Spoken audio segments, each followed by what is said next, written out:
वाढ कमी झालेला आहे.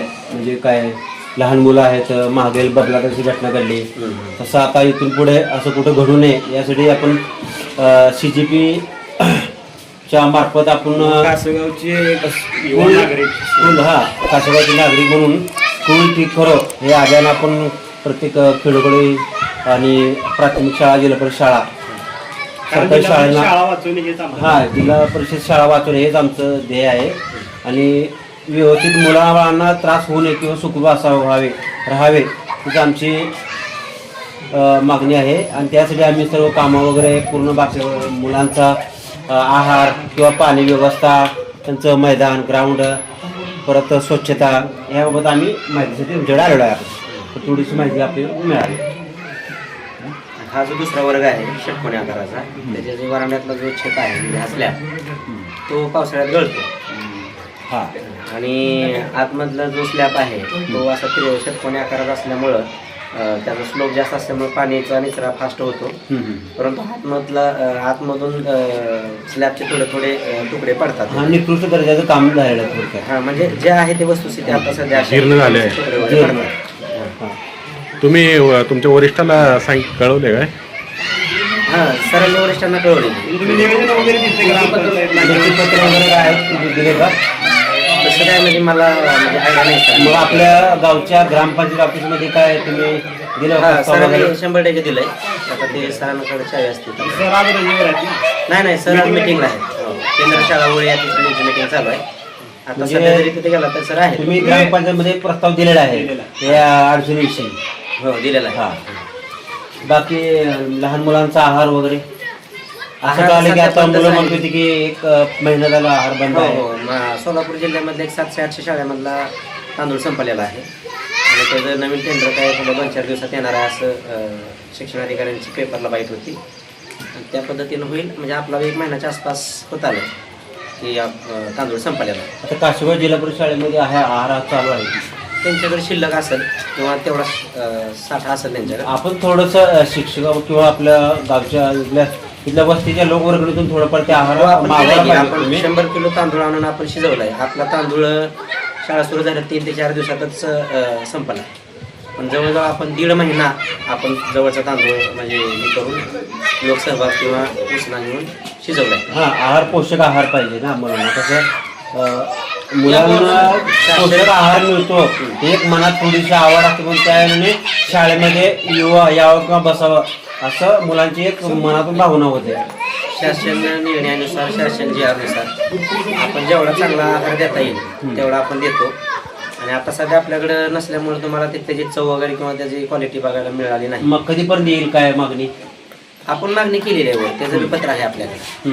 म्हणजे सोलापूर जिल्ह्यातले म्हणलं की 600-700च्या आता वर वाढत चालल्या शाळा, कारण अजून काय तांदूळ कुठल्या शाळा पोचला नाही. जेवणामध्ये काय काय? महाराष्ट्रातल्या सर्व जिल्हा परिषदांना नाहीच. दुर्मिळ जर कुठं 1 ते 8 वर्ग असतील धाराशिव सारख्या जिल्ह्यामध्ये, मी ते पण ऐकून आहे का समक्ष बघितलं नाही. तिथं शिपाई आहेत मोठ्या शाळेमध्ये. म्हणजे 1 ते 7, 8, 1 ते 4 तिथं शाळा आहे किंवा 5 आहे तिथं शिपाई वगैरे नाही. म्हणजे पटसंख्येनुसार असतं का तसं? नाही, पटसंख्या किती पण असू द्या, शिपाई वगैरे काय नाही. म्हणजे सोलापूरमध्ये तर नाही. इथं शौचालय लहान मुलं करतात? नाही, आम्ही स्वतः करतो. मुलं पाणी आणून देतात, आम्ही स्वतः करतो. लहान मुलांचं म्हणणं होतं की आम्ही साफ करतो चौथीच्या वर. आम्ही मिळून पाणी टाकतो, आम्ही मिळून आणतो, आम्ही स्वतः करतो. ते म्हणजे मुलं आपलं सहज बोलले असते. लय मोठी गोष्ट आमच्या घरी स्वतः आम्ही करतोच की. इथं काय लय यूज पण होत नाही. दिवसात 2, 3, 4 मुलं जातात. बऱ्याच जणांची घरी जवळ जाते, घरी जातात. दिवस झालं बात नाही तुम्हाला? किती दिवस झालं बंद आहे? 1 महिना. मग तुम्ही दुपारी काय जेवता जेवण या सुट्टीत? घरातूनच का?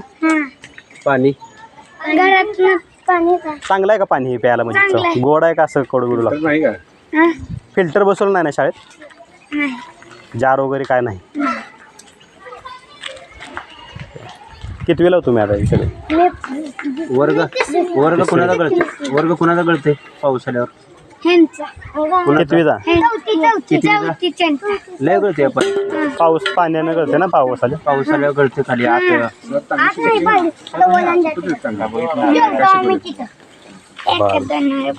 किती दिवसाला विचारा. रोज येतात का सर? सर लोक तर रोज येत असतात ना? रोज येतात सर. पाणी टाकी धुतील का? कधी होते? खरं सांगा. हा कवा धुवत नाही.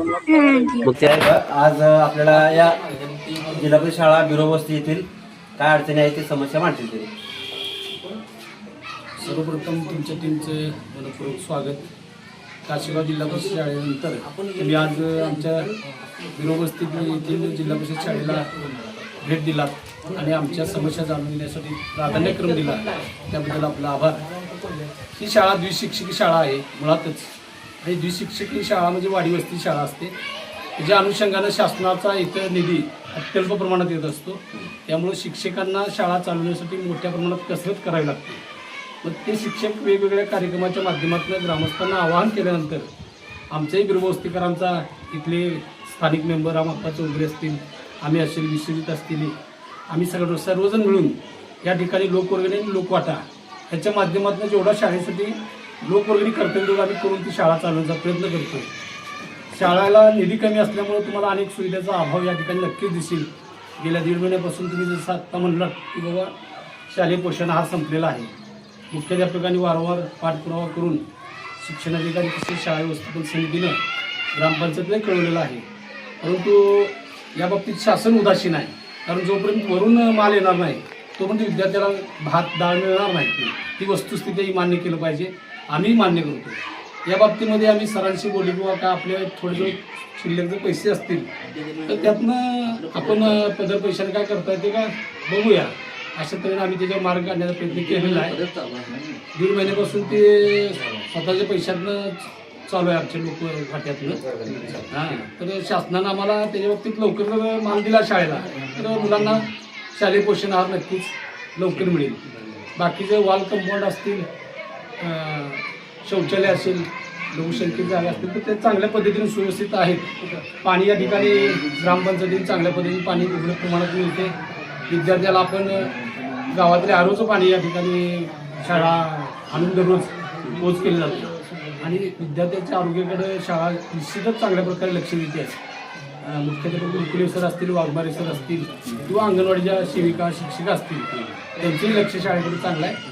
शासनाच्या उदासीन धोरणामुळे शाळेचा गतिमान विकास व्हावा तसा होत नाही, ही शोकांतिक आहे. याबाबतीत प्रशासनानं लक्ष घातलं पाहिजे आणि ग्रामपंचायतीने थोडंसं त्यात हातभार लावून आहे या शाळेला सुधारण्यासाठी प्रयत्न केला पाहिजे असं मला ग्रामस्थ म्हणून वाटतं. पण जे आज बघत आहे शेतकरी शाळा जी आहे ती खूप एकदम नादूस झालेली आहे आणि बिरोबस्ती ग्रामस्थ सरकारपेक्षा ॲक्टिव्ह आहेत. लक्षात ठेवा की आम्ही लोकसहभागातून हे जवळजवळ 2 लाखाचा सिमुलेशन केलेला आहे आणि भविष्यात एक 30 ते 35,000 या कलरचा पूर्ण जे खर्च येणार आहे किंवा शाळाचं जी आम्ही करणार आहोत ते आम्ही स्वतः म्हणजे लोकवर्गणीनं करत आहोत.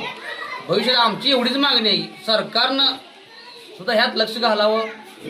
जसं विखे साहेबांनी जे हे केलं सध्या आंदोलन चालू आहे त्यामार्फत आम्ही आज आणि भविष्यात सरकारनं किंवा BDO साहेबांनी किंवा कलेक्टर साहेबांनी तहसीलदार साहेबांनी या शाळेला भेट द्यावी आणि ज्या आमच्या मागणी राहील थोडीफार ते मागणीचा विचार करून संदर्भ द्यावा. 2 लाख खर्च केला तर कमीत कमी शासन 1 लाख रुपये तरी तुम्हाला मिळेल का अशी अपेक्षा? हो, आमच्या अपेक्षा 5 लाखाचीच आहे. आता आम्ही गावकऱ्यांनी 2 लाख केले, मग सरकारने 5 लाख द्यावं ना असं तरी आम्हाला आमच्या सगळ्या पूर्ण ग्रामस्थांची मागणी आहे. बरं, गेली शाळेमध्ये आता 2 ते 3 महिने झालं पोषण आहार नाही. मग तुम्ही शाळा समितीच्या मार्फत काय म्हणजे मुलांसाठी काय म्हणजे आता जवळजवळ 1.5 महिना झालं इथं फक्त लोकसहभागातूनच हे चालू आहे. दररोजचं जे आपलं आहार आहे ना लोकसहभागातून चालू आहे आप सध्या 1.5 महिना झालं. मग तुम्ही शाळा समितीने वरी ग्रामपंचायतला किंवा वरती अधिकाऱ्यांना काय तुम्ही सर्वांना आम्ही लिगली सगळं प्रोसिजर पूर्ण केलेलं आहे. त्या विषयी आमचा काय विषय नाही. आधी बी अजून आहार आलेला नाहीये, नाही. म्हणजे मटेरियल तांदूळ वगैरे काय आलेलं नाही आलं. बरं, आता हे बाकीचं साईडला वॉल कंपाऊंड राहिलेलं आहे कारण पावसाळा आहे, गवत वगैरे वाढलंय. ते वॉल कंपाऊंड पण म्हणजे बांधायला पाहिजे. मग वॉल कंपाऊंडचं याला आकार टाकलंय. आता एवढं राहिलं आहे तेवढं आम्ही भविष्यात पुढल्या 6 महिन्यात आमचं पूर्ण होईल ते, त्याचं काय अडचण नाही. फक्त अडचण आहे की आहार पोषण आहार राहू द्या किंवा बाकीची आमची इमर्जीची अडचण आहे तेवढीच आमची मागणी आहे, बाकी काय विषय. आज आम्ही सत्यवर्तन परिवार आणि CJP यांच्या माध्यमातून बिरोबस्ती जिल्हा परिषद शाळेला भेट दिली असता आम्हाला या शाळेच्या ज्या समस्या दिसून आल्या खरोखरच त्या विचार करण्यायोग्य आहेत. आज हे शासन संपूर्णपणे शिक्षणावर खर्च केल्याचा आपल्याला दावा करतो, परंतु इथे आल्यानंतर आम्हाला तो दावा पूर्णपणे फोल झालेला दिसून येतो. कारण या शाळेची संरक्षण भिंत असू द्या किंवा शाळेची जी छत आहे हे पूर्णपणे उद्ध्वस्त झालेलं आपल्याला दिसून येते. आणि इथे लहान मुलांना फिरताना इथे पूर्णपणे जे अडचण आहे त्या अडचणीमध्ये विद्यार्थी आपल्याला जाताना दिसतात. आणि इथले शौचालयाची अवस्था असू द्या, शाळेचं शौचालय इथले विद्यार्थी धुवत असल्याचं हे विद्यार्थ्यांनी कबूल केलेलं आहे. म्हणजे पूर्णपणे इथं शासनाचं दुर्लक्ष असल्याचं आपल्याला दिसून येते. महात्मा फुले आणि सावित्रीबाई फुलेने महाराष्ट्रामध्ये शिक्षणाची मूर्त पेटवली, त्याच महाराष्ट्रामध्ये आज शिक्षणाची परिस्थिती या पद्धतीने होत असेल तर ही खरंच पूर्ण दुर्दैवी, महाराष्ट्राला ही दुर्दैवी समजावं लागेल. आज या शाळेचा 1 महिना झाला आहार उपलब्ध नाही हे असं शिक्षकांनी आम्हाला सांगितलं. त्याचबरोबर या शाळेमध्ये जी मूलभूत सुविधा आहेत त्या सुविधा उपलब्ध नसल्याचं आम्हाला दिसून आलेलं आहे. तर आम्ही या पाहणी दरम्यान जे बघितलेलं आहे ते आम्ही प्रशासनाला एकच सांगू इच्छितो की लवकर या शाळेची परिस्थितीकडे लक्ष प्रशासनाने द्यावे हीच अपेक्षा व्यक्त करतो.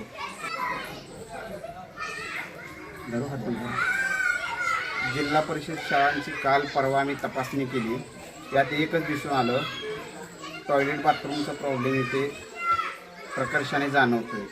परवा जिल्हा परिषदेच्या निवडणुका झाल्यानंतर 15 दिवसांनी सभापती निवडी झाल्या आणि सभापती निवडी झाल्या सभापतींनी आपली दालनं पंचतारांकित हॉटेलसारखी बनवली आणि इथे जिल्हा परिषद शाळेला गावच्या 150 वर्ष पूर्ण झाली तरी आता मुलांना टॉयलेट बाथरूमची व्यवस्था नाही.